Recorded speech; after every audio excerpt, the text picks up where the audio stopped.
falou sobre o contexto geral e de como a igreja ela pode ser um fator positivo, independente de agendas ideológicas, né? Porque o pessoal depende de uma agenda ideológica para agir. Nós não precisamos disso. Nós podemos agir por princípio do que é certo ser feito, né? Principalmente com a questão dessa temática da violência doméstica. Então, eu vou passar para a Júlia, né? A Júlia vai ter a tarefa que é a praia dela, o amor dela, né? Que é falar da parte neurocientífica, infelizmente, no caso de violência doméstica. Não é isso que nós talvez gostaríamos de falar, mas infelizmente é um fato social que nós devemos pensar como igreja. Eu acredito que o que a Júlia vai ensinar hoje para a gente, aliás, já está sendo gravado, vai ser disponibilizado às pessoas, será uma ferramenta importantíssima para as nossas igrejas. Então, Júlia, a palavra é sua, que Deus te abençoe, viu?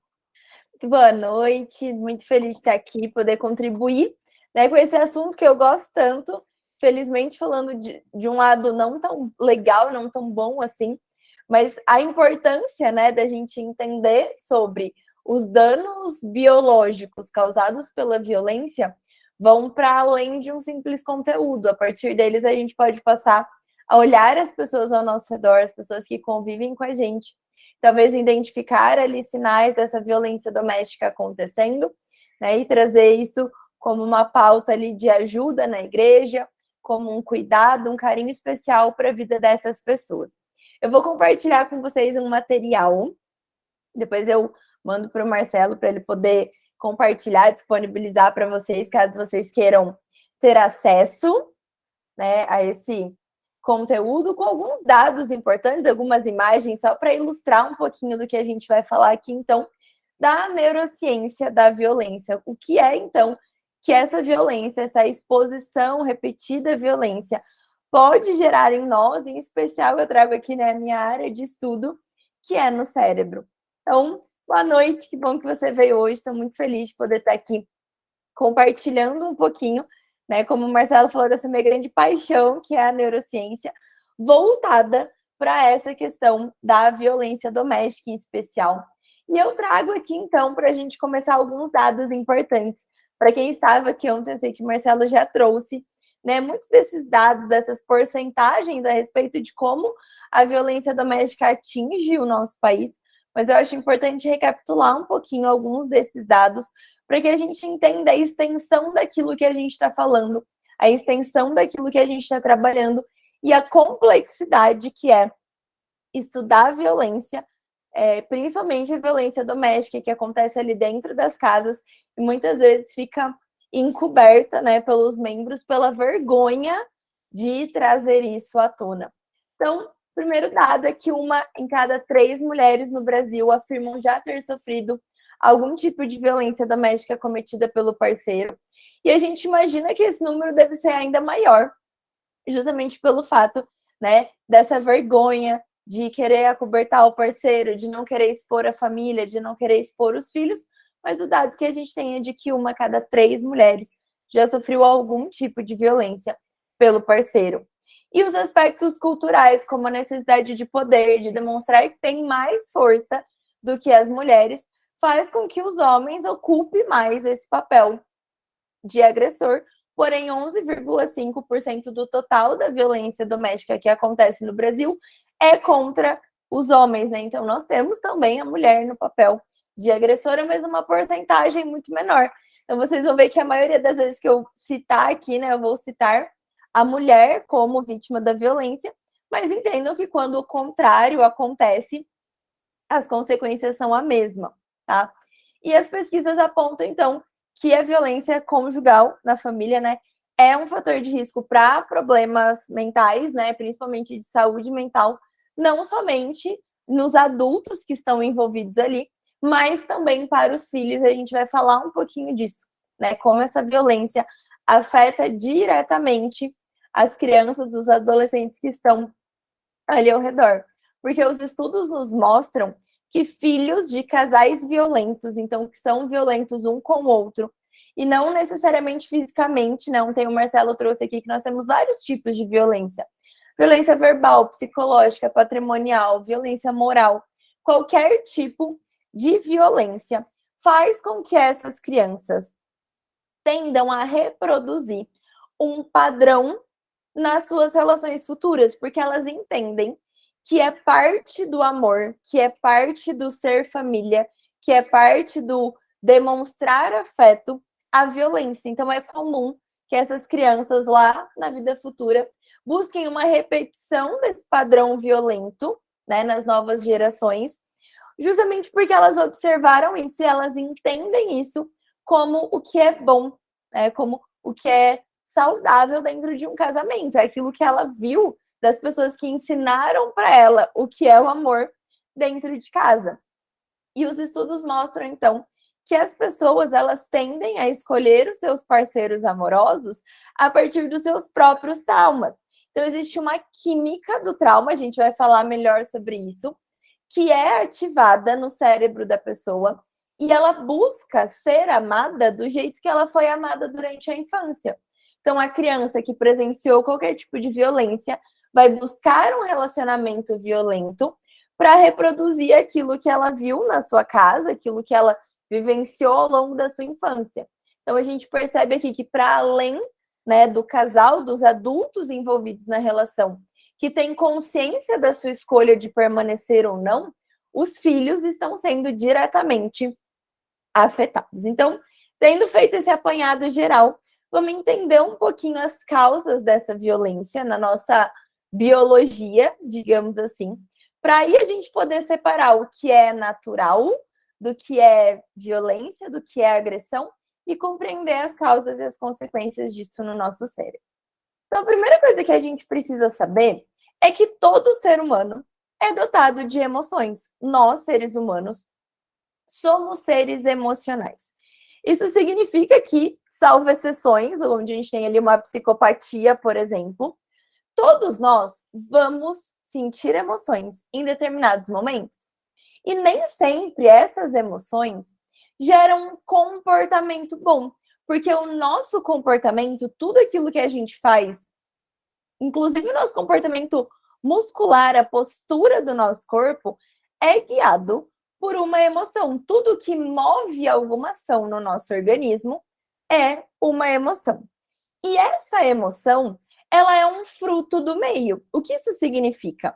Que para que a gente sinta alguma coisa, a gente precisa receber uma informação. Essa informação ela vai chegar ali através dos nossos 5 sentidos. Então, eu vejo alguma coisa que eu gosto muito e fico feliz, ou eu vejo algo que me dá raiva e eu tenho esse comportamento de raiva. Eu ouço algo que me deixa alegre, extasiado, ou eu ouço algo que me deixa triste. Então, as emoções, elas são um fruto do meio que vão gerar um pensamento.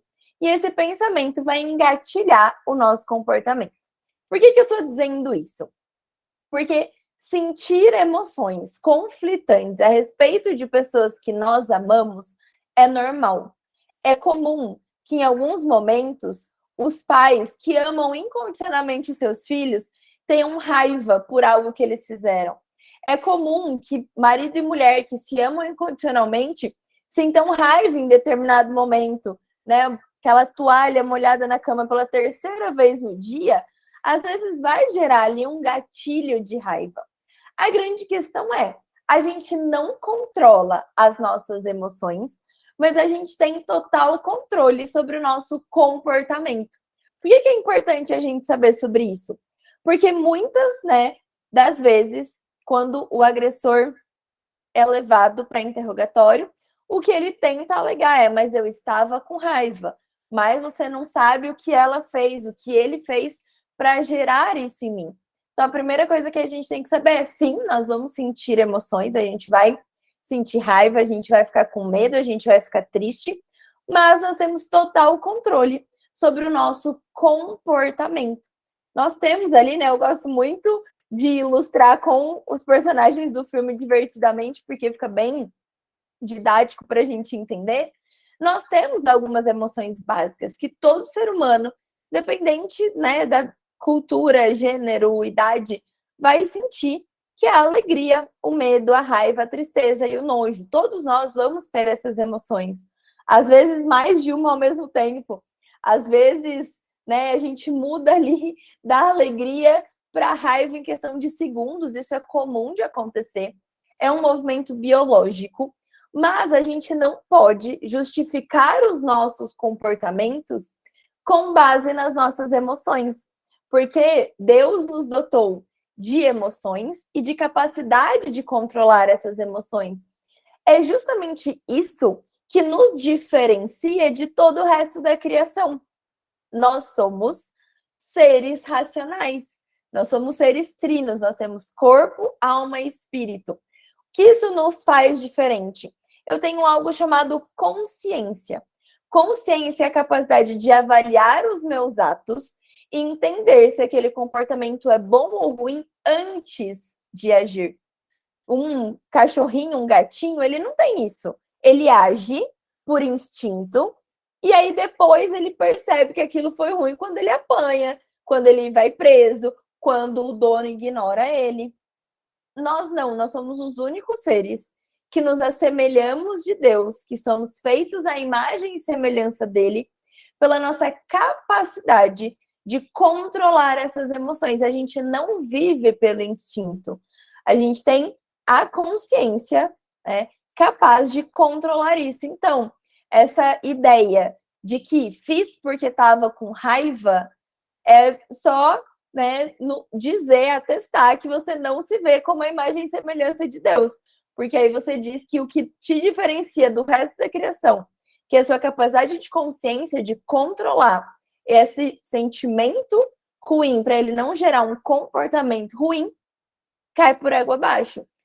E, né, então a gente tem ali uma diferença entre raiva e violência. A raiva, ela é uma emoção básica. A raiva, né, tá muito presente em todo o reino animal, tá? Diferente da agressividade, por exemplo. A agressividade, ela é algo ali, né, se a gente trouxesse para a biologia pura, evolutivo, que serve muitas vezes para ver um conflito, mas que possui caráter defensivo. O que isso significa? O cachorro é agressivo porque ele não quer que ninguém pegue o osso dele. O leão é agressivo, ou a leoa é agressiva para ninguém atacar o filhotinho dela. Nesse ponto, a gente pode falar ali que a raiva e que até essa agressividade é algo natural, né? É aquela mãe que fica muito brava quando ouve alguém falando algo do filho dela e se torna agressiva ali na sua fala, por exemplo, para essa defesa. Diferente da violência, que é o nosso tema aqui hoje. A violência é esse comportamento agressivo predatório e proativo. É quando eu faço algo com o objetivo de causar dano, tá? Não é para me proteger, não é algo instintivo. Não é alguém entrou na minha casa e eu sou agressivo para que ele não chegue na minha família. É quando não existe uma ameaça real e eu escolho causar dano a outra pessoa. Então a gente está falando aqui da violência, né? Então existe diferença entre legítima defesa e fazer de propósito. Existe uma diferença entre proteção pessoal, eu faço para que eu e os meus não sofram um dano maior, e eu faço para alguém indefeso que não me apresenta nenhum tipo de risco naquele momento. E algo interessante a respeito disso é que a Bíblia deixa isso muito claro. Deus, que nos criou dotado dessa emoção e dessa consciência, ele sabia que a emoção ia surgir. Então ele fala, irai-vos. Ele sabe que a ira, a raiva vai surgir eventualmente diante das situações do nosso dia a dia. Mas não pequeis. Então, o não pecar é o não me comportar de modo que eu coloque essa ira para fora e machuque o outro, e seja violento. E ele ainda diz, não se põe o sol sobre a vossa ira, ou seja, resolve isso internamente e não deixa crescer. Isso é a base para um relacionamento saudável, né? Em especial quando a gente fala ali de um relacionamento conjugal. Então, tendo dito isso, entendendo, né, que raiva e violência são coisas completamente diferentes, que a violência não é natural ao ser humano, vamos entender como isso acontece lá no nosso cérebro de maneira efetiva. Então, poderia falar aqui de muitas estruturas, mas eu trouxe duas principais para a gente compreender o funcionamento desse mecanismo. A primeira delas são as amígdalas, e não são as amígdalas da garganta que a gente tira eventualmente. Então, fica tranquilo se você fez cirurgia de remoção das amígdalas, seu centro de controle de violência no cérebro ainda está aí, tá tudo certo, não são as mesmas estruturas. E vamos falar também do córtex pré-frontal. Mas primeiro a amígdala. A amígdala, ela é como se fosse a sirene do nosso cérebro. Ela funciona como um botão de disparo para situações de alerta. Ela faz com que a gente compreenda quais são as situações ao nosso redor, onde a gente deve estar mais atento. Então, estou andando na rua e me deparo com uma onça. Eu não sei como me livrar, né, daquela onça, não tenho um guarda florestal ali para me ajudar. A amígdala vai disparar. Eu vou ter reações biológicas que vão me gerar medo. Sou muito tímido e sou obrigado a falar em público. A amígdala vai disparar. É uma situação ali que eu entendo como perigosa naquele momento. Sofri um acidente de trânsito, estou passando por algum tipo de violência. A amígdala, então, é esse botãozinho de disparo que diz para o nosso cérebro: tem algo errado. Como ela é quem diz que tem algo errado, é ela também que me ajuda a entender quando eu estou fazendo alguma coisa errada. Uma curiosidade, né, é que pessoas que apresentam algum tipo de psicopatia geralmente têm o volume das amígdalas reduzidos ou as amígdalas calcificadas, ou seja, não ter essa região do cérebro é o que transforma alguém em psicopata. E aí, nesses casos, a gente vai ter um julgamento especial e um tratamento especial para essas pessoas, porque é algo biológico. Agora, a gente está falando de pessoas sem nenhum tipo de alteração, né? Então, pessoas que são violentas de maneira consciente, digamos assim. Então, as amígdalas, elas nos ajudam ao longo da nossa vida a aprender o certo e o errado para o convívio social. Então, quando a gente pega ali uma criança pequena, é comum que ela esteja brincando com um animalzinho de estimação e belisque, puxe o rabo, tente morder, tente colocar a mão dentro da boca do animalzinho. E aí a gente ensina para ela que isso machuca. É natural que uma criança pequena morda os seus amigos, ela não aprendeu que aquilo é errado. E a gente ensina que aquilo machuca. Existem algumas crianças, inclusive, que vão ali até tentar matar um animalzinho, arrancar um rabo da lagartixa, uma coisa um pouco mais intensa, digamos assim. A gente diz para ela, ó, isso não é bom, isso não é aceitável, isso machuca.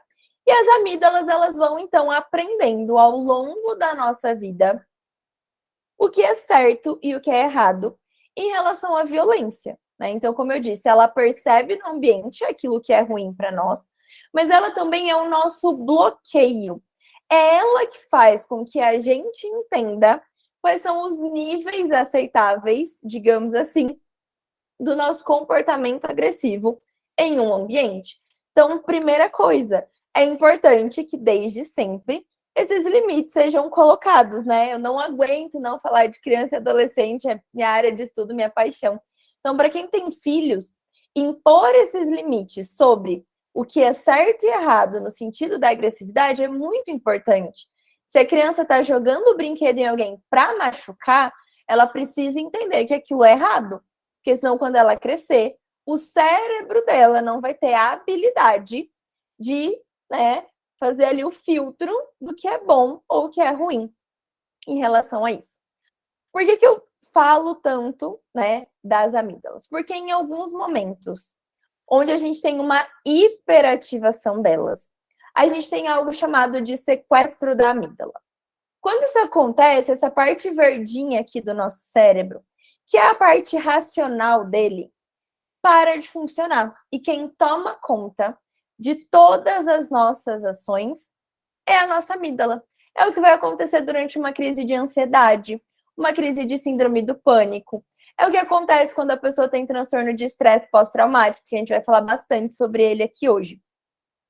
Algo interessante, né, uma curiosidade sobre isso, é que essa, né, questão aí do sequestro da amígdala ficou muito mais presente pós-pandemia, justamente porque a gente ficou muito exposto a notícias que envolviam morte, hospital e coisas ruins por muito tempo. Então, os estudos indicam aí que, pelo menos pelos próximos 2 anos, quem acompanhou muito de perto números da pandemia vão ter as suas amígdalas descompensadas por conta disso. Então, é uma informação interessante para a gente saber, que a gente vai ver daqui a pouquinho que a pandemia foi um fator muito relevante para as questões de violência doméstica. Então, tendo dito isso sobre a amígdala, qual que é o papel do verdinho aí, do córtex pré-frontal? Ele é a região que só existe em nós, seres humanos. É ele que dá racionalidade para os nossos atos. Então, eu vou lá falar em público, sou alguém muito tímido e penso, eu vou morrer, eu vou desmaiar se eu tiver que falar em público. O córtex pré-frontal é quem vem e fala assim, não, calma, tá tudo bem, tá tudo tranquilo, não vai morrer, talvez vai gaguejar, pagar um mico ali, mas vai sobreviver. Então, ele traz racionalidade para o nosso medo, ele traz racionalidade para essas situações que a gente está ali, né, meio desesperado. Qual é a grande questão? A violência bloqueia o funcionamento do córtex pré-frontal. Então, pessoas que são expostas à violência, que a gente chama, né, de violência tóxica, aquela com a qual a gente não é capaz de lidar, aquela que o nosso cérebro não sabe manipular bem, perde o seu poder de racionalidade. E isso é permanente. Então, um dos primeiros grandes danos da violência é justamente ficar o tempo todo tomado por um excesso de adrenalina. Isso é muito comum da gente ver em crianças que sofrem violência doméstica e elas não sabem se naquele dia o pai ou a mãe vão estar de bom humor ou vão bater. E aí, quando ela ouve a chave do pai ali abrindo a porta, ela simplesmente tem uma crise de pânico. Ela faz xixi na calça, ela começa a chorar, ela se esconde embaixo da cama, porque o cérebro dela não conseguiu analisar o fato de, tipo, não, calma, pode ser que hoje eu não apanhe. E isso é a mesma coisa, né, com o cônjuge, o homem ou a mulher, vítimas de violência doméstica. A partir do momento que o agressor está no ambiente, a pessoa para de racionalizar. E aí, quando a gente vê casos, por exemplo, em que esse agressor passa aí no trabalho da pessoa para ver se ela está realmente trabalhando, né, ver se ela não está fazendo nada de errado, né, a partir do momento que ele chega naquele ambiente, o córtex pré-frontal desliga, a pessoa é tomada de adrenalina, ela não consegue fazer as suas atividades diárias. São pessoas que passam até medo de ir ao supermercado, de ir à farmácia, de levar os filhos na escola, porque elas entendem que tudo o que está acontecendo ao redor é uma potencial violência. Então, a gente vê aqui, né, que existem, sim, questões biológicas a respeito dessa violência. E outra coisa importante da gente saber é que, para além, né, da doença mental, isso vai afetar também o corpo. Por quê? Quando a gente tem ali um gatilho, né, de raiva, então um desapontamento, uma frustração, uma rejeição ou um medo de alguém, eu vou ativar de novo lá a amígdala do cérebro que a gente viu, que vai ativar ali um monte de regiões que liberam hormônios no nosso organismo. Os hormônios que a gente chama de hormônios do estresse. Em especial, um deles chamado cortisol. Para quem já fez uso, né, de corticoide, o remédio corticoide, ele nada mais é do que um cortisol artificial. O que, que ele faz? Bloqueia a atuação do sistema imune. Então, uma pessoa que está passando por violência repetitiva tem a alta desse hormônio no sangue, do cortisol, bloqueio do funcionamento das suas células do sistema imune, e ela fica muito mais propensa a doenças, tá? Então, ela vai ter muito mais propensão a pegar gripe, resfriado, catapora, qualquer tipo de virose. Ela fica muito mais vulnerável. Por que que eu digo isso? Por que que eu acho isso importante? Primeiro, porque é uma consequência da violência, a pessoa fica mais doente. Segundo, né? Claro, a gente precisa avaliar muito bem a situação, mas aquela mulher que está constantemente doente, sem nenhum motivo aparente, aquela criança que está constantemente doente, sem nenhum motivo aparente, é importante a gente investigar. Será que não está tendo ali uma violência que está gerando cortisol, que está acabando com o sistema imune e, consequentemente, trazendo essa doença recorrente? É algo que a gente precisa estar atento, né, enquanto família, enquanto comunidade, para entender ali o que está acontecendo. E tudo isso gera, então, na vítima de violência, uma síndrome que a gente chama de TEPT, né, transtorno do estresse pós-traumático. O TEPT, ele é uma ansiedade que nunca passa. A amígdala, aquela região do cérebro, ela fica constantemente ativa, a pessoa nunca desliga, a pessoa nunca deixa de sentir medo. Ela passa, por exemplo, a entender que um rosto neutro, então um rosto sem nenhuma emoção, é um rosto ameaçador. Então a pessoa está ali na fila do mercado, por exemplo, quando o caixa diz próximo, com aquela, né, expressão, eu brinco com os meus alunos adolescentes, aquela cara de alface, né, que não tem expressão nenhuma, ela entende que aquilo é ameaçador. E isso vai, então, né, para todos os âmbitos da vida dela. O que vai gerar essa síndrome? A reexperiência traumática. Então, a mulher, a criança que está constantemente sob violência. E isso, né, vai, então, demorar ali alguns meses para aparecer. Além disso, ela fica tendo lembranças do trauma, flashbacks, pesadelos, o que culmina na dificuldade de dormir e vai gerar uma série de outras doenças. Esquiva e isolamento social. Então, são pessoas que normalmente começam a fugir de qualquer tipo de contato social, porque ela entende que aquilo pode trazer lembranças do trauma. Então, é aquela pessoa que antes era muito ativa, muito feliz, estava sempre em tudo, participava de tudo, e de repente não quer mais sair, não quer mais participar, não quer estar com a sua família, não quer estar na igreja. Quando é com criança, não quer mais ir para a escola. E a hiperestabilidade, então essa facilidade de ficar com medo de tudo. Então ela começa a ter ataque cardíaco, suar muito, ter tontura, dor de cabeça, problemas para dormir, dificuldade de se concentrar, fica muito irritado. É aquela pessoa que fica hipervigilante, você toca nela, ela já assusta.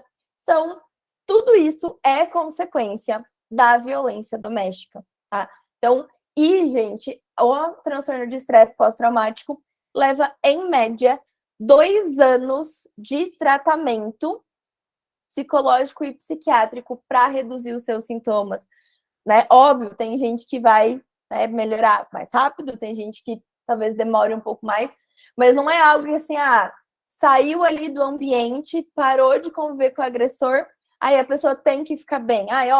Já tiramos ela de lá, demos casa, estamos dando comida e ela continua com essa frescura, né, entre aspas, que muitas pessoas acham, não, vão demorar muitas vezes anos para que a pessoa consiga voltar a se relacionar.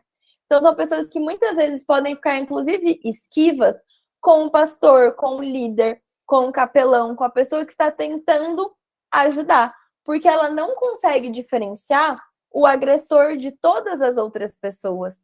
Né? Para ela, todo mundo se transforma ali num agressor em potencial, porque o cérebro dela se moldou para ver perigo em todos os lugares. Tá? Então, já que a gente está falando de trauma, o que é um trauma? Né? O que pode gerar isso? O que pode gerar esse transtorno? Então, segundo o DSM, que é o Cadastro de Doenças, é quando eu sou exposto a um episódio concreto ou a uma ameaça de morte, de lesão grave ou de violência sexual. Então, qualquer tipo de violência, seja violência psicológica, seja violência patrimonial, seja violência física ou sexual, que acontece e muito dentro dos casamentos, pode gerar um trauma. Então, estou trazendo aqui o que a medicina chama de traumático para essas pessoas, né? Para essas vítimas de violência doméstica.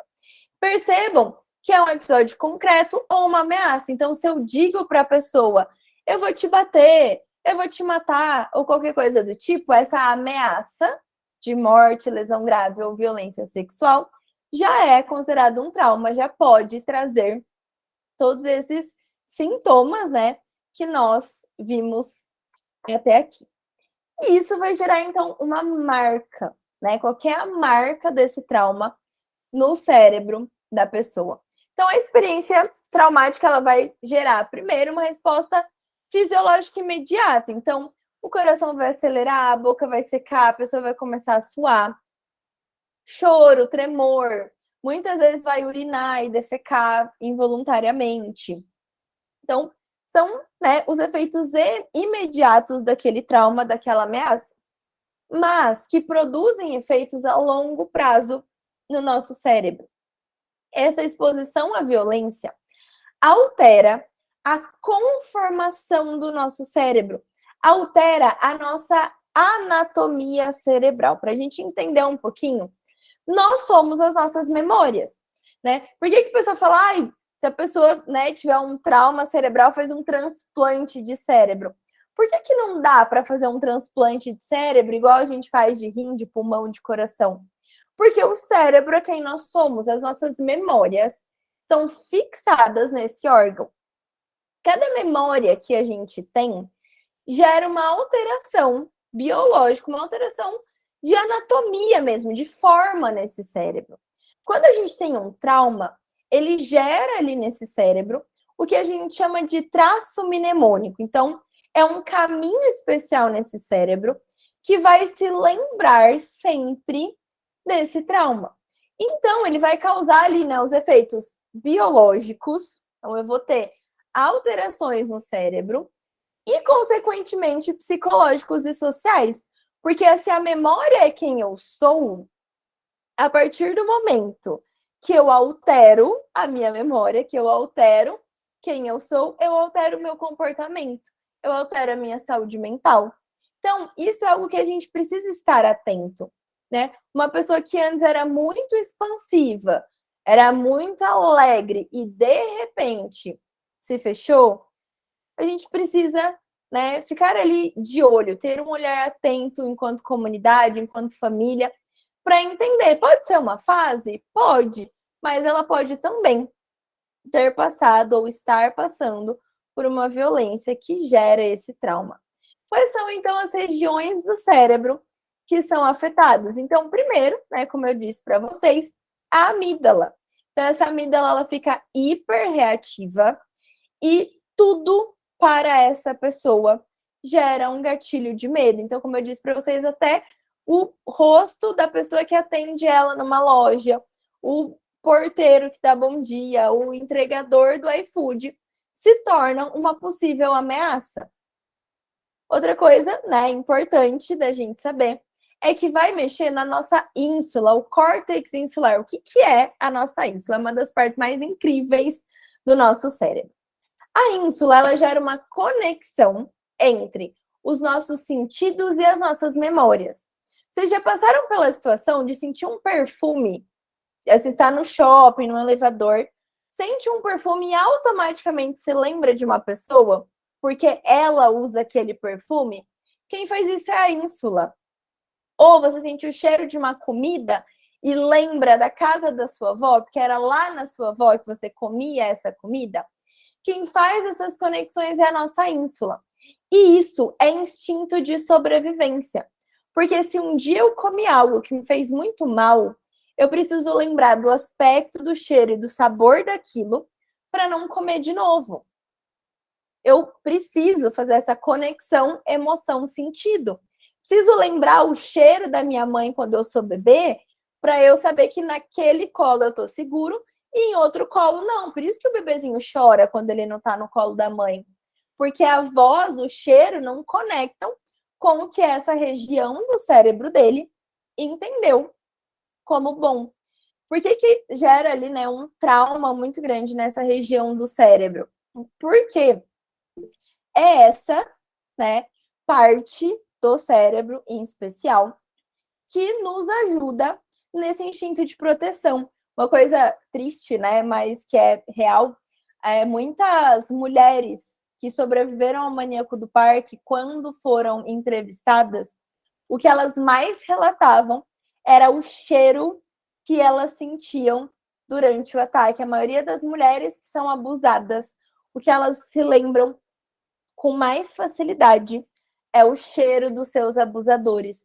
Então, isso é algo instintivo e natural que a gente precisa ali, né, se afastar. Olha que legal, o Heitor compartilhou aqui com a gente que ele sente náusea quando ele sente o cheiro do desinfetante que usavam na sala onde ele fez quimioterapia. Isso é uma reação natural do cérebro, né, para te afastar daquilo que fazia mal ou que traz uma emoção ruim.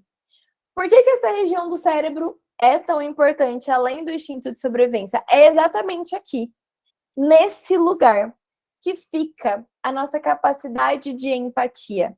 É no mesmo lugarzinho ali que é afetado pelo trauma que gera essa nossa capacidade de se ligar com o outro.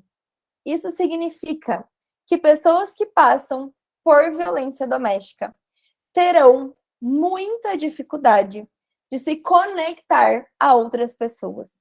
Então, como elas não têm essa região do cérebro 100% ativa por conta do trauma, essa marca do trauma, ela tem dificuldade de se ligar com os seus filhos. Então, são pessoas que podem ali passar a ter uma aversão do filho por conta do trauma. São pessoas que vão ter dificuldade de se ligar com os seus líderes, com os seus pastores, de se reconectar com outras pessoas num futuro relacionamento, ainda que seja um relacionamento de amizade. Dificuldade até, muitas vezes, de se ligar com seu terapeuta e conseguir se abrir. Então, esse trauma, ele gera uma marca permanente nesse cérebro.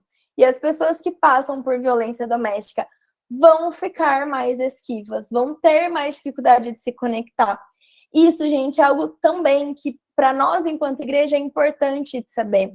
Porque quando a gente recebe essa vítima, ou quando tem alguém que já está no nosso meio passando por isso, às vezes a gente vai pensar, ai, que pessoa ingrata. A gente faz tudo por ela não se conecta, ela não se firma, ela não agradece. A gente sente essa falta de conexão da pessoa. Não é de propósito, não é ingratidão, é um bloqueio gerado, né, pelo trauma pelo qual ela está passando. Temos também lesões no córtex pré-frontal, a região da racionalidade do nosso cérebro. Então, pessoas que passam por algum tipo de violência doméstica tendem a ter dificuldade de racionalizar diante das situações. Então, elas acham que elas serão novamente, né, violentadas de qualquer maneira. Elas entendem qualquer tipo de ação por parte de outras pessoas como violentas. Elas vão ter dificuldade de entender que elas estão seguras. Então, a segurança para elas vai ser por muito tempo relativa. Elas vão sim andar na rua olhando para os lados o tempo todo. Isso, de novo, é algo que a gente vai precisar ter ali paciência, né? Ajudar essa pessoa a entender e a compreender o que está acontecendo. Outra região que a gente vai ter ali alteração anatômica depois de um trauma é o hipocampo. O hipocampo é a sede das nossas memórias. Para quem já assistiu aquele filme Como se fosse a primeira vez, a personagem principal, que é da Drew Barrymore, não vou lembrar o nome da personagem, mas a principal do filme, ela sofre uma lesão hipocampal. Por isso, ela tem dificuldade de formar novas memórias. Quando alguém passa por um trauma físico ou psicológico, também pode ter lesões no hipocampo e acabar tendo dificuldade de formar novas... Lucy, obrigada, Bruno. Ela mesmo. Então, a Lucy, né, tem dificuldades de formar novas memórias, justamente porque ela teve essa lesão que também pode ser gerada por uma violência psicológica, né, ou física, ou patrimonial, ou moral. Então, as pessoas elas podem passar a ter dificuldades de conectar fatos, ficar com confusão mental. Então, é algo, de novo, que a gente vai precisar ali ter uma paciência, um carinho especial para lidar com isso, tá? E aí, alguns outros dados interessantes, né, que é importante a gente discutir aqui, foi o aumento da violência doméstica em decorrência da pandemia, né? e que a gente vai agora aí receber essas pessoas, lidar com esses traumas por mais algum tempo. Então é importante a gente saber que isso é um fato, que isso é uma realidade, que em especial as mulheres foram extremamente afetadas por conta da pandemia e que é nosso papel enquanto igreja fazer também esse acolhimento. Então, estar em quarentena, né, ali fechado, preso, aumentou o risco do transtorno de estresse pós-traumático e também de outros transtornos cerebrais por conta do isolamento, do medo, da frustração de não poder ver alguém, de não poder trabalhar, de interromper os estudos, o tédio, suprimento inadequado, falta de alimentação, informações inadequadas, né, o excesso de fake news e também a perda financeira e o estigma causado pela doença. Um dado interessante, né, eu trago aqui para vocês, até tirei o printzinho do artigo, né, é que a justiça sexual e reprodutiva ficou mais afetada durante a pandemia, o que isso significa que houve uma desigualdade do quanto a pandemia afetou os, né, diferentes sexos, em especial a mulher aqui, que foi mais afetada. Por quê? Primeiro, a maior parte das cuidadoras da área da saúde, né, então quem estava ali na linha de frente, enfermeiras, técnicas de enfermagem, assim como da assistência social, 70% eram mulheres. Então, as mulheres elas ficaram mais expostas durante a pandemia.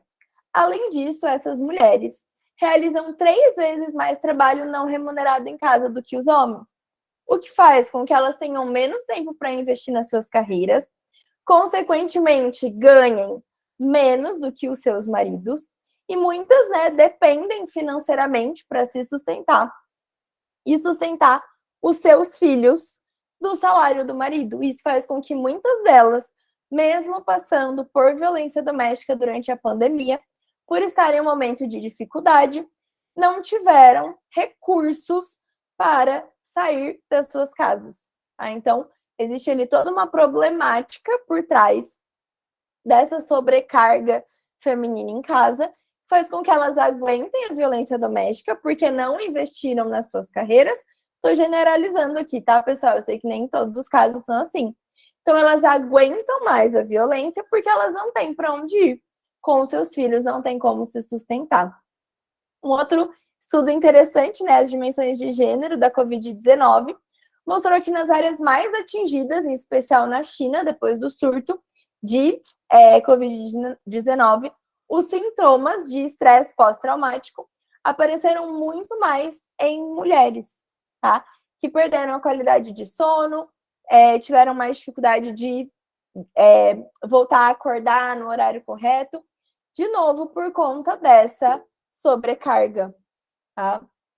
Olha só, a Lana compartilhou aqui com a gente que no começo da pandemia ela tinha medo de falar que era da enfermagem, porque achavam que elas eram as culpadas, né, pela disseminação do vírus. Então, realmente, quem estava ali na linha de frente, além de tudo, sofria o preconceito, né, de estar ali se expondo e ainda as pessoas acharem que ela não tinha o direito de ir lá no mercado comprar o que faltava para casa dela, porque ela que ia disseminar o vírus. E aí um outro estudo, né, dessa prevalência dos sintomas de estresse pós-traumático, das diferenças de gênero, de novo lá na China, né, que foi o olho do furacão onde tudo aconteceu, e mostrou então, né, que as desigualdades afetaram desproporcionalmente o bem-estar e a resiliência econômica das mulheres. Então, de novo, né, essas famílias estavam sob pressão, mas as mulheres tinham mais responsabilidade no cuidado com as crianças, com os idosos e com as tarefas domésticas, o que fez, de novo, com que muitas delas precisassem deixar os seus empregos. Aqui, gente, são dados da China, mas que a gente pode extrapolar aqui para o Brasil.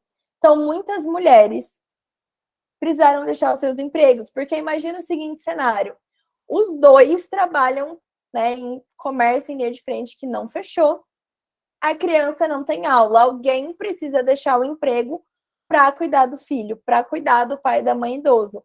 Quem que deixou o emprego? A mulher. A mulher perde a sua renda, ela fica vulnerável financeiramente esse homem passa a fazer o controle de tudo que entra e de tudo que sai de casa, ele passa a fazer violência psicológica, dizendo: sai de casa, eu não vou pagar a pensão, como que você vai sobreviver? Aonde você vai morar? Como você vai conseguir emprego com 2 crianças em plena pandemia?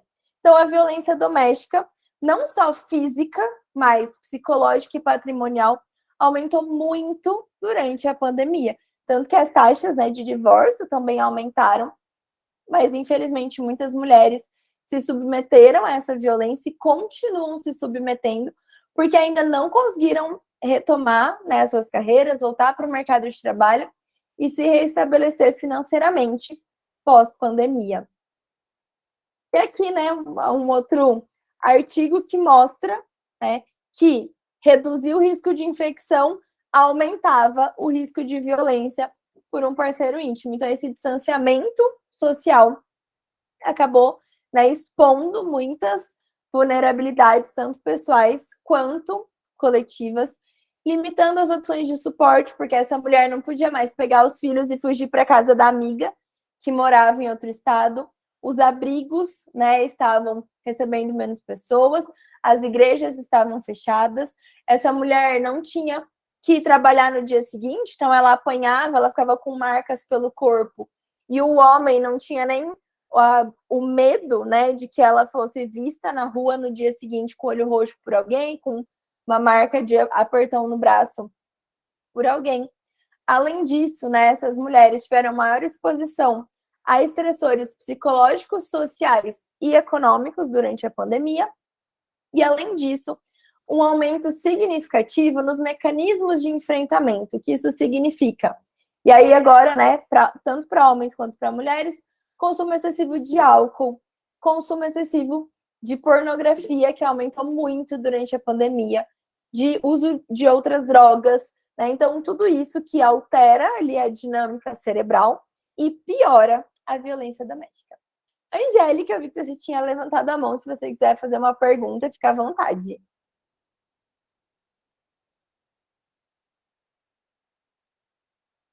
Então, se quiser, pode ir, abrir o microfone e falar. Então, durante a pandemia, a gente ainda teve essa piora e algo, né, como eu disse para vocês, que essas mulheres ainda não se recuperaram. Muitas delas, né, talvez aí estejam ainda precisando de ajuda, precisando desse acolhimento. E aí, de novo, a gente tem que entender que elas nem sempre vão vir buscar, porque esse trauma no cérebro quebra essa conexão, né? Bloqueia essa conexão empática que a gente tem. Então, precisamos estar atentos ao que está acontecendo, a dinâmica das famílias na nossa comunidade. Se a gente perceber algo estranho, é importante, é nosso papel que a gente vá investigar. A OMS, a Organização Mundial da Saúde, em 2021, liberou, então, uma cartilha, né, de dados globais e regionais de violência contra a mulher, em especial causadas pelos seus parceiros, e ela destaca, então, 3 formas principais pelos quais esse parceiro íntimo causa violência, pode levar a resultados adversos aí na saúde: o físico, psicológico e o medo e o controle. Então, são 3 instâncias aí que a OMS reconhece como principais formas de infringir algum dano, né, na mulher, especialmente vinda pelo parceiro íntimo. E aí, só recapitulando, né, lá no comecinho, para quem não estava aqui, eu mostrei alguns dados, eu mostrei que existem, sim, homens que sofrem violência doméstica, cerca de 11,5% dos casos são homens, mas a grande maioria é mulher. Então, eu estou falando aqui das mulheres por conta disso, mas entendam que se acontecer o oposto, tudo aqui também é válido para o homem que sofre violência doméstica. Então, o primeiro é o físico, e aí, né, quais são as consequências? Podem trazer lesões fatais, então a mulher pode vir a óbito por conta dessas lesões, mas muitas das lesões não fatais geram aposentadoria por invalidez, causam deficiências e aumentam o índice de suicídios entre as mulheres. Então, a gente precisa entender que quando essa violência causa qualquer tipo de dano físico, isso pode, né, ali a longo prazo, essa violência recorrente, gerar algo muito pior. Então, assim, a gente precisa entender, enquanto igreja, que o nosso papel é tirar a vítima do lado do agressor. Né? Não é só um tapinha, só um puxãozinho de cabelo, aí foi sem querer, me arrependi, mandei um buquê, pedi perdão. Não. A violência não fatal também gera danos muito graves para a vida dessa mulher. O nosso papel é tirar ela daquele ambiente. Para qualquer tipo de violência, mas principalmente quando existe algum dano físico para ela ou para os filhos. Tá? Não existe discussão nesse caso. Nosso papel é tirar a vítima do contato com o abusador. Depois a gente vê se existe reconciliação, depois a gente vê o que vai fazer. No momento, nosso papel enquanto igreja é acolher, tá? E é acolher a vítima, não o abusador. A gente estava conversando aqui, né, antes de trazer para vocês as palestras, e algo que a gente conversou que é muito recorrente é esse acolhimento do abusador, esse acolhimento de quem pratica a violência, tipo, ai, coitadinho, mas ele também estava fora de si. E o nosso papel primeiro e principal é o acolhimento da vítima. Segunda forma, então, que a gente tem é a psicológica. E aí, o que a Organização Mundial da Saúde traz para a gente como principais consequências? O transtorno de estresse pós-traumático vão gerar, então, todas aquelas consequências que eu falei lá no início. O aumento do índice de suicídio, porque quando a mulher não vê saída, ela entende que entre passar, né, aquilo e tirar a própria vida, ela prefere tirar a própria vida. Aumento dos casos de ansiedade e também de depressão. Então, as principais consequências psicológicas da violência doméstica listadas, né, pela Organização Mundial da Saúde são essas, e a gente precisa entender, então, né, qual é o nosso papel diante disso.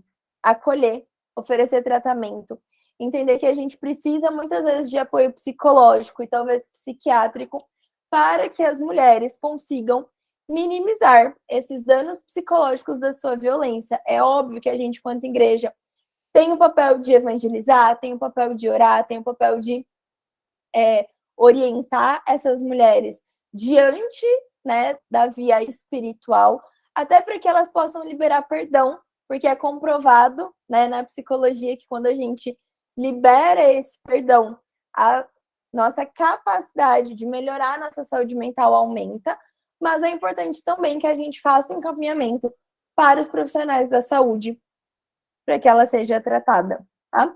E ali dentro do medo e do controle, né? Então, são homens, por exemplo, que não admitem que as suas mulheres façam uso de métodos contraceptivos, que não admitem que elas passem por consultas periódicas em ginecologistas, alguns e nem outros tipos de médicos também não permitem.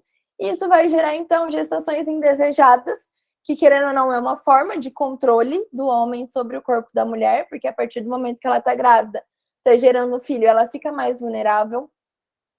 Aborto espontâneo pelo excesso de violência, né, e estresse que ela passa.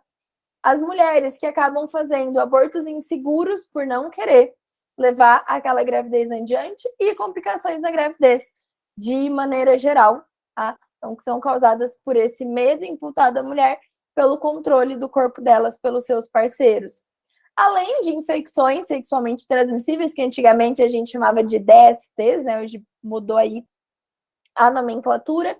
Então, são mulheres que são obrigadas a ter relações sexuais com parceiros que muitas vezes estão tendo, né, relações desprotegidas com muitas outras mulheres, inclusive profissionais do sexo, trazendo essas infecções para dentro de casa, e ela não tem o direito de escolha de proteção do próprio corpo, não tem o direito de escolher ter ou não essa relação sexual. E, gente, estupro matrimonial existe, e infelizmente mais do que a gente imagina. E, além disso, a mortalidade materna e infantil. Essas mulheres que passam por esse medo excessivo, esse controle, não podem ir ao médico, né? A cartilha da OMS frisa muito isso. Mulheres que são privadas de fazer o acompanhamento pré-natal, porque sofrem violência, tá? Tanto violência física quanto violência sexual. O marido tem medo dela falar para o médico, ou do médico perceber uma marca no corpo dela. São privadas de fazer esse acompanhamento, e aí, né, não descobre ali uma doença, algo de errado na gravidez, e passam, né, então, até a mortalidade tanto materna quanto infantil, tá? E os filhos, né, como eles ficam diante disso tudo? Então, um estudo mais recente que a gente tem a respeito de neurociência da violência nos filhos diz que 35% das crianças são expostas a alguma experiência de violência durante os primeiros anos de vida, vão ter algum transtorno mental diagnosticado na idade adulta. É uma quantidade muito alta. Então, os filhos são expostos à violência, mesmo que ele não sofra violência, mas vê os pais passando, tem muito mais chance de ter algum tipo de transtorno mental na idade adulta. Por que isso acontece? Quando a gente passa ali um estresse na infância, a gente tem a elevação do cortisol e da norepinefrina. O cortisol é aquele que eu falei lá para vocês, que ataca o sistema imune.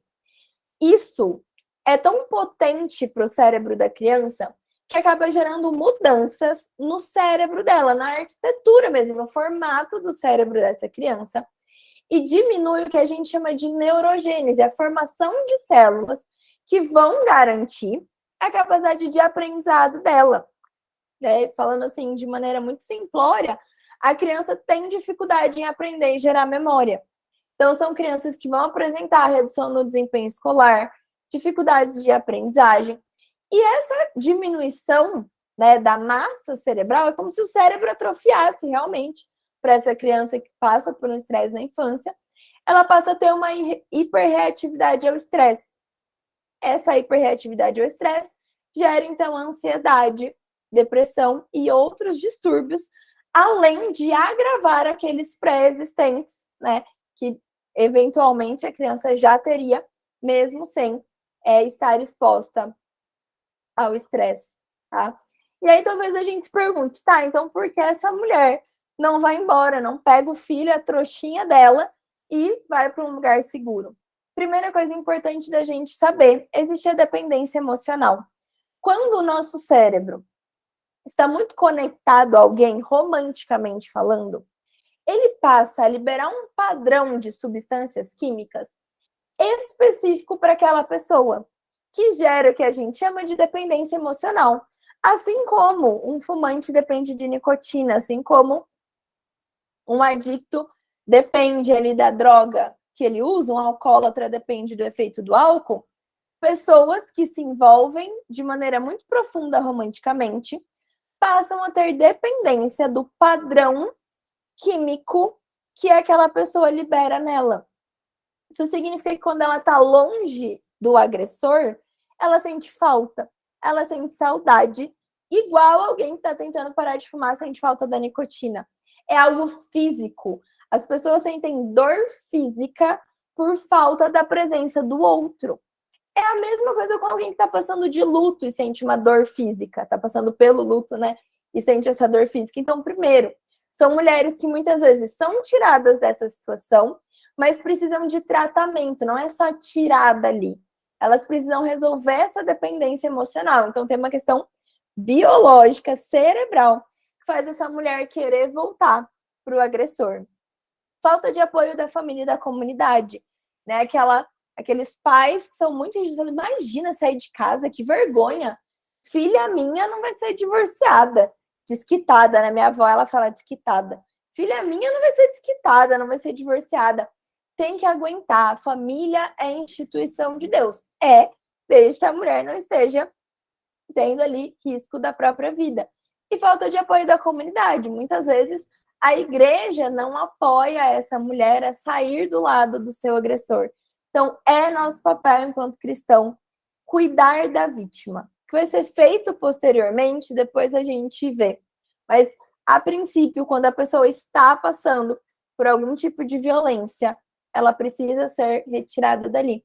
E a falta de recursos, ela não tem para onde ir, ela não tem como se sustentar, ela sabe que o pai não vai pagar pensão, então ela fica ali por ela e pelos filhos, para ter, né, um teto onde se abrigar, para ter alimento. Então, a falta de recursos também faz com que essa mulher não vá embora. E aí, qual é o nosso papel? Eu trouxe aqui, né, alguns versículos clichês que com certeza serão mais citados aqui, mas, né, pensando aqui, enquanto igreja, enquanto família, qual é o nosso papel? Então, primeiro, elimine as possibilidades. Se você sabe que o uso daquela substância, né, como fala aqui do vinho, vai te deixar agressivo ou agressiva, elimina a possibilidade. Você sabe que jogar determinado jogo, estar em determinado local, te deixa mais propenso à agressividade, elimine as possibilidades. Então, e não vos embriagueis com o vinho em que há contenda, mas enchei-vos do Espírito, falando entre vós com salmos e hinos e cânticos espirituais, cantando e salmodiando ao Senhor no vosso coração, dando sempre graças a tudo, nosso Deus e Pai, em nome do nosso Senhor Jesus Cristo, sujeitando-vos uns aos outros no temor de Deus. Então, quando a família elimina as possibilidades, tem o seu momento devocional, ora, está sempre cheio do Espírito, falando em salmos e hinos, em cânticos espirituais, a gente está ali diminuindo a possibilidade, a gente está diminuindo, né, a incidência de violência. Mulheres, sujeitavos aos vossos maridos como o Senhor, porque o marido é a cabeça da mulher, como também Cristo é a cabeça da igreja, sendo ele o próprio, né, o salvador do corpo, de sorte que assim como a igreja está sujeita a Cristo, assim também as mulheres sejam em tudo sujeitas aos seus maridos. Entender que essa submissão e essa sujeição é por amor, e é em amor, não é por medo. A gente não deve se submeter a ninguém por medo. Assim como a gente não deve se submeter a Jesus por medo do inferno, a nossa submissão aos nossos maridos não tem que ser porque a gente tem medo das consequências do que ele pode fazer se eu não fizer tudo o que ele quer, o que ele deseja. Percebam aqui que a comparação é como se nós fôssemos a igreja e os maridos a Cristo, que se deu por amor, que deu a sua própria vida por amor a nós. Se esse homem não faz o papel de Cristo na sua vida, se ele não se entregaria por amor incondicional a você, você não deve aceitar a violência por submissão. É uma troca justa, não é algo unilateral. E, né, para a gente finalizar, então, para os maridos, eles devem amar a mulher como Cristo amou a igreja. E a si mesmo se entregou por ela, para santificar, purificando com a lavagem da água, pela palavra, para apresentar a si mesmo igreja gloriosa, sem mácula, nem ruga, nem coisa semelhante, mas santa e irrepreensível. Olha essa parte que é importante. Assim, devem os maridos amar as suas próprias mulheres como a seus próprios corpos. Quem ama a sua mulher, ama a si mesmo, porque nunca ninguém odiou a sua própria carne, e antes alimenta e sustenta, como também o Senhor a igreja, porque somos membros do seu corpo, da sua carne, de seus ossos. Então, o papel do marido é amar a sua esposa como ama a si mesmo, como Cristo amou a igreja. É ele quem tem que sofrer por ela, se entregar por ela, e não exigir, né, algo que ela não pode fornecer naquele momento, e muito menos ser violento.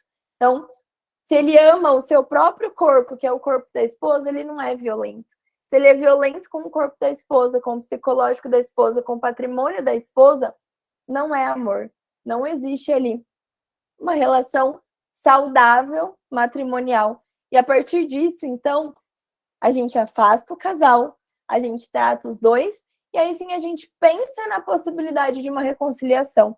Mas não é deixando a vítima com o agressor que a gente vai conseguir fazer isso, porque os danos psicológicos podem se tornar irreversíveis.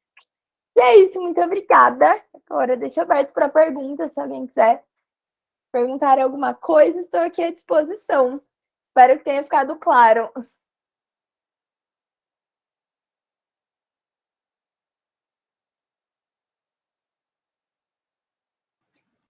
Olá, pessoal. Façam perguntas. Você pode escrever no chat também. De repente fica com vergonha, né, de falar aí na live.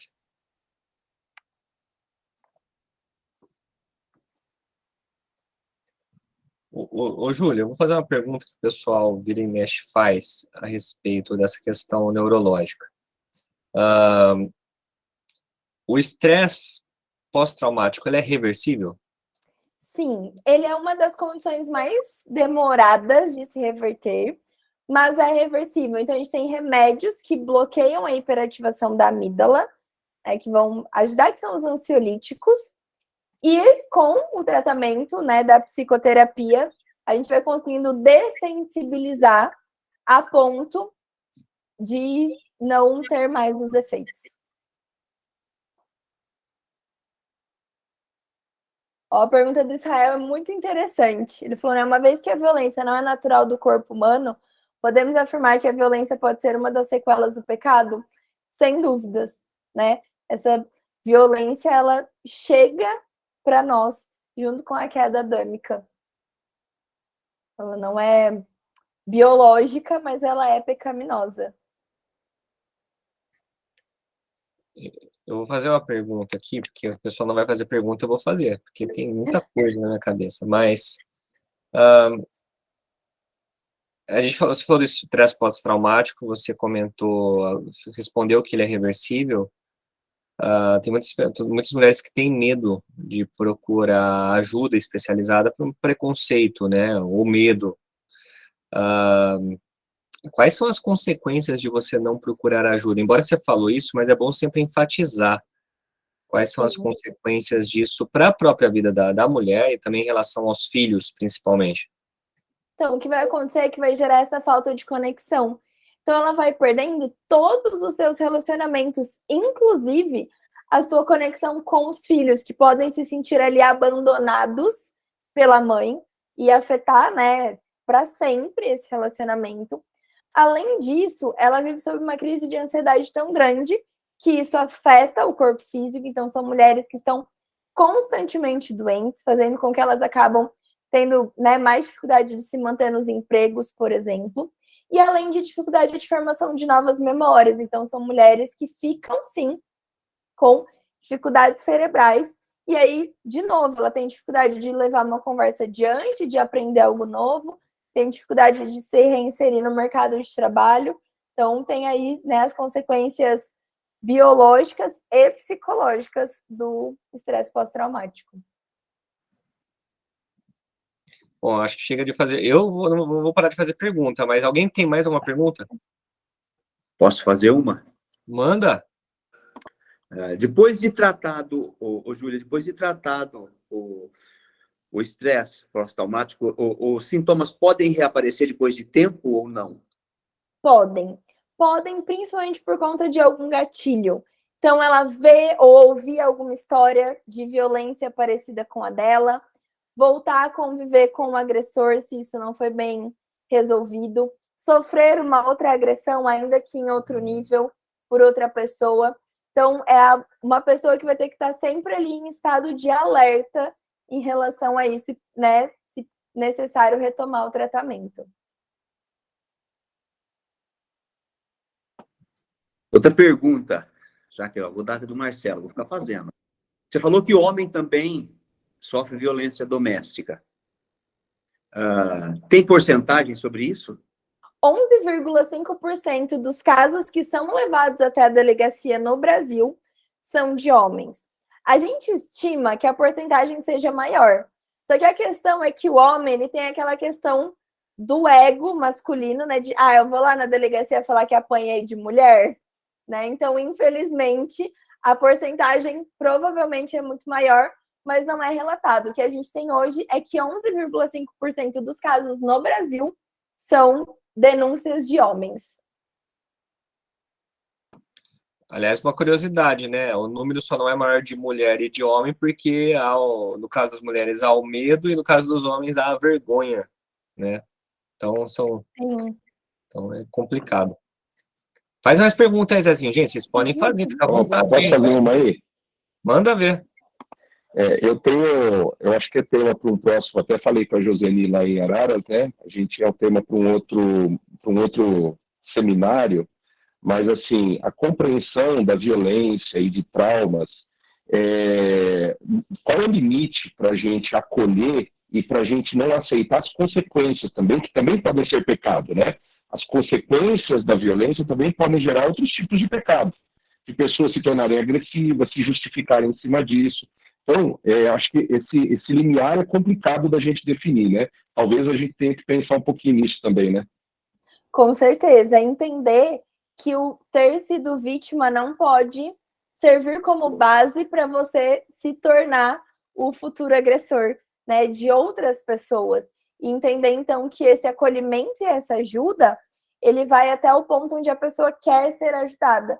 Que existem coisas que a gente não vai poder fazer por ela. A gente pode indicar, acolher, né, fornecer recursos financeiros, mas que a pessoa ela precisa escolher sair daquela vivência da violência, parar de viver aquilo e sair também da posição de vítima. A gente sabe que não é fácil, mas é uma escolha também, né, da pessoa de sair desse ciclo, e existe um limite, né, para que a gente possa acolher, que é a vontade dessa pessoa querer mudar o cenário atual. Obrigado. Imagina. Mais alguém, pessoal? Não? Então tá, Júlia. Eu quero agradecer mais uma vez a sua disposição de estar aqui com a gente, né? Já participou de live, é professora aqui do CTBL. Quero agradecer imensamente porque esclareceu muita coisa, né? Principalmente essa parte neurocientífica, e que nós possamos aprender cada vez mais e sair desafiado. O Zezinho está com uma cara de que quer perguntar mais alguma coisa, não sei o que está acontecendo. Eu fui encorajado a denunciar a Leslie. Tem uns homens aí, tem uns que estão com a câmera fechada que eu sei que sofrem. Vamos aumentar esses 11,5%. Aí, ó, o Lucas Você ligou a câmera agora. olho roxo. Aí, ó. Olha lá. Virou grupo de ajuda agora. É aquele que está passando por uma situação, ligue a câmera. Meu nome é Lucas, ou Lucas. Então, vou aproveitar já que o Zezinho... Olha lá, Leslie. Oi, Leslie. Oi, Karine. Israel, eu já vi. Oi, Irene. Olha lá, a Irene é a única que ficou com a câmera ligada, além da Júlia. Aproveitar que o Zezinho está aí. Ô, Zezinho, faz um favor para a gente. Ora para a gente, ora pela vida da Júlia, por esse tema aí, para que a gente consiga preparar as nossas igrejas e capacitá-las a acolher, né, essas vítimas. Vamos orar, então. Pai querido, nós somos gratos aqui nessa noite, gratos ao Senhor pelo ensinamento que tivemos, ao Senhor, para abrir as nossas mentes, aumentar o nosso conhecimento e podermos, ao Senhor, saber como agir em momentos com esse problema. Nós pedimos a Ti que o Senhor esteja nos capacitando, nos dando sensibilidade, Senhor, para lidarmos com esses problemas, para termos sabedoria vindo do céu. Agradecemos a vida da Júlia, que o Senhor continue abençoando a vida dela. Agradecemos ao Senhor pela CTBL, as pessoas que estão trabalhando para que o conhecimento esteja ao alcance de todos aqueles que querem aprender a Tua palavra. Muito obrigado. No nome do Teu Filho Jesus, nós oramos agradecidos. Amém. Amém. Amém. Meus Amém. amigos, muito obrigado. Amém. Deus abençoe vocês. Júlia, mais uma vez, obrigado. Só que agradeço a oportunidade.